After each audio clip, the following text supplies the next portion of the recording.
மனோஜ் விஜயாவோட வீட்டுக்கு வரும்போது, இங்க தேவிகா சொல்றாங்க, "என்ன மாப்ள ரொம்ப சீக்கிரமா கிளம்பிட்டீங்க. நீங்க கொஞ்ச நேரம் கனகா கிட்ட பேசலாமே" அப்படின்னு சொல்லும்போது, "இவ்ளோ நேரம் இங்க தான் இருந்திருக்கேன். ஆனா நீங்க தான் கனகா கிட்ட பேசிக்கிட்டே இருந்தீங்க. நான் என் வீட்டுக்கு கிளம்புறேன்" அப்படின்னு சொல்லிட்டு ரொம்ப அமைதியா மனோஜ் கிளம்புறாரு. என்னாச்சுன்னு தெரியல. இங்க மனோஜ் மாப்ள சரியா கனகா கிட்ட பேசாம உடனே கிளம்பிட்டாரே அப்படின்னு தேவிகா யோசிக்கிறாங்க. வீட்டுக்கு வந்த மனோஜ் ரொம்ப அமைதியா, டயர்டா இருக்கிறத விஜயா கவனிக்கிறாங்க. "ஏன் மனோஜு, உன் ஃப்ரெண்டு வீட்லயே தங்கிட்டியா?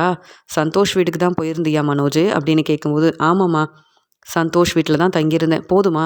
அதான் இங்க நான் தனியா தானே இருக்கேன். எதுக்கும்மா இங்க இருக்கணும்? அதான் எனக்கு நெறைய வேலை இருக்குன்னு டீலர்ஸ் கிட்ட பேசிட்டு, அப்படியே என் ஃப்ரெண்டு சந்தோஷ் வீட்டுக்கு போயிட்டு வரேன்.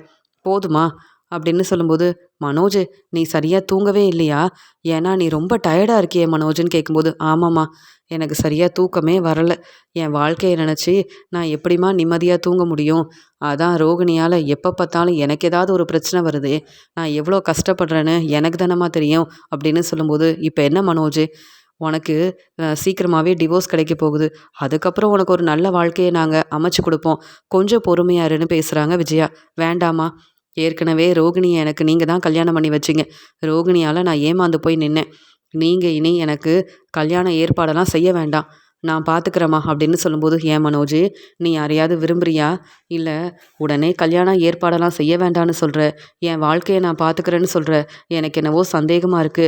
நீ யாரையாவது விரும்புறியா? நீ அந்த உண்மைய என்கிட்ட சொல்லு மனோஜு" அப்படின்னு கேட்குறாங்க விஜயா.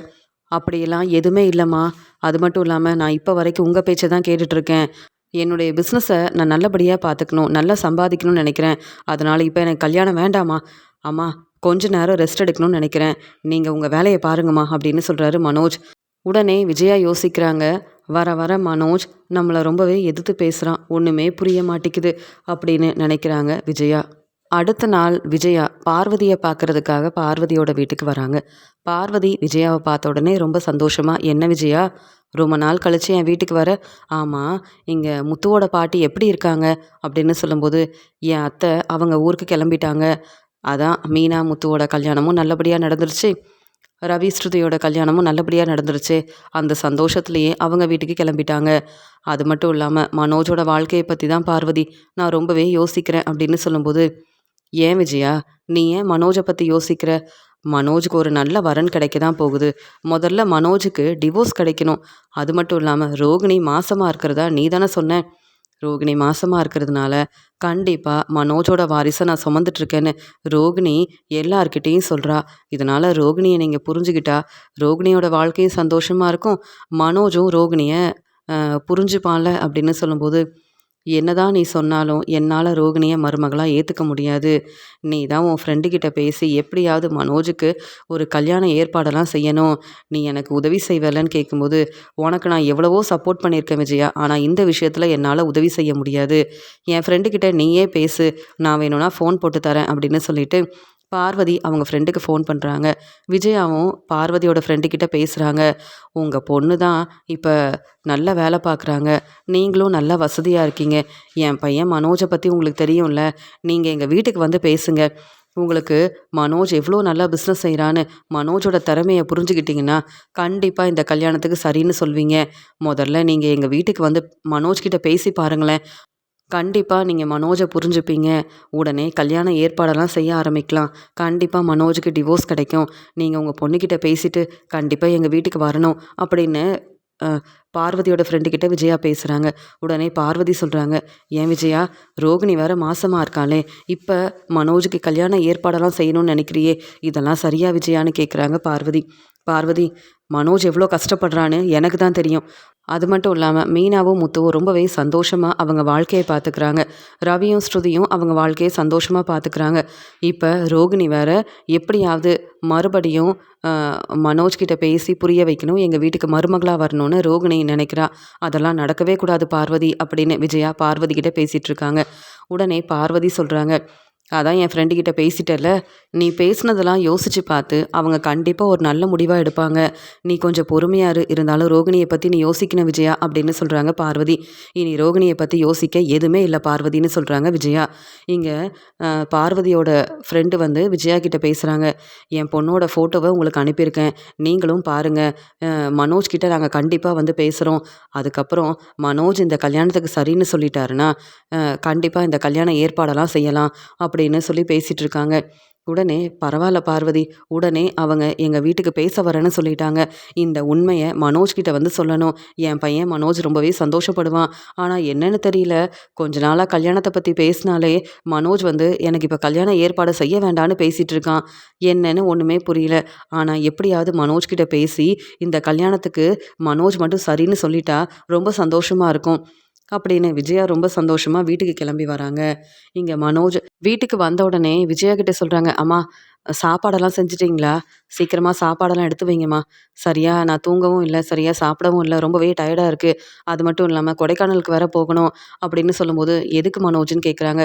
எனக்கு அங்க நிறைய வேலை இருக்குமா, அதெல்லாம் சொன்னாலும் உங்களுக்கு புரியாது அப்படின்னு மனோஜ் பேசிக்கிட்டே வந்து சாப்பிட ஆரம்பிக்கிறாரு. அப்பதான் மனோஜ் யோசிக்கிறாரு. எப்படியாவது தேவிகாவோட சொத்து, பணம் எல்லாமே எனக்கு கிடைச்சதுக்கப்புறமா, தேவிகாவுக்கும், கனகாவுக்கும் சரியான பதில் நான் குடுக்க தான் போறேன். அப்புறம் அவங்க என்ன பத்தி புரிஞ்சுக்க போறாங்க. அதுவரைக்கும் நான் பொறுமையா தான் இருக்கணும். அப்படின்னு யோசனை பண்ணும்போது, "என்ன மனோஜ் என்ன யோசிக்கிறேன்னு?" கேட்குறாங்க விஜயா. "அதெல்லாம் ஒண்ணும் இல்லம்மா" அப்படின்னு சொல்லிட்டு சாப்பிட்டுட்டு இருக்காரு மனோஜ். அந்த சமயம் விஜயா ரொம்ப சந்தோஷமா, "மனோஜ் உனக்கு கல்யாண ஏற்பாடெல்லாம் நான் செஞ்சிருக்கேன் மனோஜ். அது மட்டும் இல்லாம பார்வதியோட ஃப்ரெண்டு கிட்ட உன்னை பத்தி பேசினேன். அவங்க உடனே இந்த கல்யாணத்துக்கு சரின்னு சொல்லிட்டாங்க. அவங்க கண்டிப்பா நம்ம வீட்டுக்கு வந்து பேசுறேன்னு சொல்லியிருக்காங்க. பொண்ணு வந்து நல்லா படிச்சிருக்கா, பெரிய வேலை செய்றா. பொண்ணு பார்க்குற ஃபங்க்ஷனுக்கு நீ வரேன்னு சொல்லிட்டா, உடனே கல்யாண ஏற்பாடையும் செய்ய ஆரம்பிச்சிடலான்னு சொல்லும்போது, "என்னம்மா பேசுறீங்க? நான் தான் இப்ப கல்யாணம் வேண்டான்னு எவ்வளவோ பேசினேனே, புரிஞ்சுக்க மாட்டீங்களா? அது மட்டும் இல்லாம, எதுக்கும்மா எனக்காக இப்ப நீங்க கல்யாண ஏற்பாடெல்லாம் செய்யணும்? கல்யாணத்த பத்தி பேசாதீங்கன்னு சொன்னதுக்கப்புறம், நீங்க எதுக்கு பார்வதி அத்தையோட ஃப்ரெண்டு கிட்ட எனக்காக பேசணும்? இதெல்லாம் உங்களுக்கு தேவையா? உங்க வேலைய பார்க்க மாட்டீங்களா? வீட்ல இருக்க வேலைய செஞ்சா, இப்படி என்ன பத்தி யோசிக்க மாட்டீங்க. வீட்ல தான் நீங்க எந்த வேலையும் செய்றதில்லையே. வீட்ல சும்மா தானே இருக்கீங்க. அதனால தான் எப்ப பார்த்தாலும் என் பேச்ச கேட்காம, எனக்கு கல்யாண ஏற்பாடெல்லாம் செய்யணும்னு இப்படிலாம் செய்றீங்க. இதெல்லாம் சரியில்லம்மா. எனக்கு இந்த கல்யாணம் வேண்டாம். எனக்கு கல்யாண ஏற்பாடெல்லாம் நீங்க செய்ய வேண்டாமா?" அப்படின்னு சொல்லும்போது, "மனோஜ் நீ ஏன் இப்படிலாம் பேசுறன்னு?" கேட்கும்போது, "ஆமாம்மா. நீங்க எனக்காக கல்யாண ஏற்பாடெல்லாம் செஞ்சீங்கன்னா, நான் பொறுமையாவே இருக்க மாட்டேன். ஏற்கனவே ரோகிணியால பிரச்சனை வருது. நான் என்ன செய்யன்னு தெரியாம யோசிக்கிறேன். இதுல கல்யாண ஏற்பாடெல்லாம் செய்றீங்களா? என் பேச்ச நீங்க கேட்கவே மாட்டீங்களாம்மா?" அப்படின்னு என்னைக்கும் இல்லாம மனோஜ் விஜயாவ வெளுத்து வாங்குறாரு. விஜயா கிட்ட ரொம்பவே கோவமா பேசுறாரு மனோஜ். உடனே விஜயா சொல்றாங்க, "என்ன மனோஜ் ரொம்ப பேசுற? போனா போதுன்னு பொறுமையா இருந்தா ரொம்ப தான் எதிர்த்து பேசிட்டு இருக்க. உனக்காக நான் கஷ்டப்பட்டு என் ஃப்ரெண்டு கிட்ட பேசி கல்யாண ஏற்பாடெல்லாம் செய்யணும்னு நினச்சா, என் பேச்சை கேட்காம என்னையே எதிர்த்து பேசுறியா?" அப்படின்னு சொல்லும்போது, "போதுமா, நான் ஏற்கனவே கனகாவை கல்யாணம் பண்ணிக்கிட்டேன். நான் கனகாவை கல்யாணம் பண்ண உண்மை உங்களுக்கு தெரியாது. அதனால தான் நீங்கள் இப்படிலாம் பேசுகிறீங்க. கண்டிப்பா கனகா இந்த வீட்டு மருமகளா வரதான் போறாங்க." அப்படின்ற உண்மையை மனோஜ் சொன்ன உடனே பேரதிர்ச்சியோட நிக்கிறாங்க விஜயா. "மனோஜ் என்ன சொல்ற? கனகாவை நீ கல்யாணம் பண்ணிக்கிட்டியா?" அப்படின்னு கேக்குறாங்க விஜயா. "ஆமாம்மா, என் வாழ்க்கையை நான் தானே பார்த்துக்கணும். மீனாவும் முத்துவும் ரவியும் ஸ்ருதியும் சந்தோஷமா அவங்க வாழ்க்கையை பார்த்துக்கிறாங்களே. உங்களை நம்பி ரோகிணியை கல்யாணம் பண்ணிக்கிட்டு நான் தானம்மா ஏமாந்து போய் நின்னேன். அதனால தான் உங்ககிட்ட சொல்லாம வீட்ல யாருக்கும் தெரியாம கனகாவை கல்யாணம் பண்ணிக்கிட்டேன். நீங்க என்னை பத்தி யோசிக்க வேண்டாமா?" அப்படின்னு விஜயாவை எதிர்த்து பேசுறாரு மனோஜ். விஜயா கிட்ட உண்மையை சொன்னது மட்டும் இல்லாம மனோஜ் விஜயாவை வெளுத்து வாங்குறாரு. விஜயாவுக்கு புரிய வைக்கிறதுக்காக இப்பயாவது மனோஜ் உண்மையை சொன்னது சரிதான் நினைச்சீங்கன்னா லைக் அண்ட் சப்ஸ்கிரைப் பண்ணிக்கோங்க.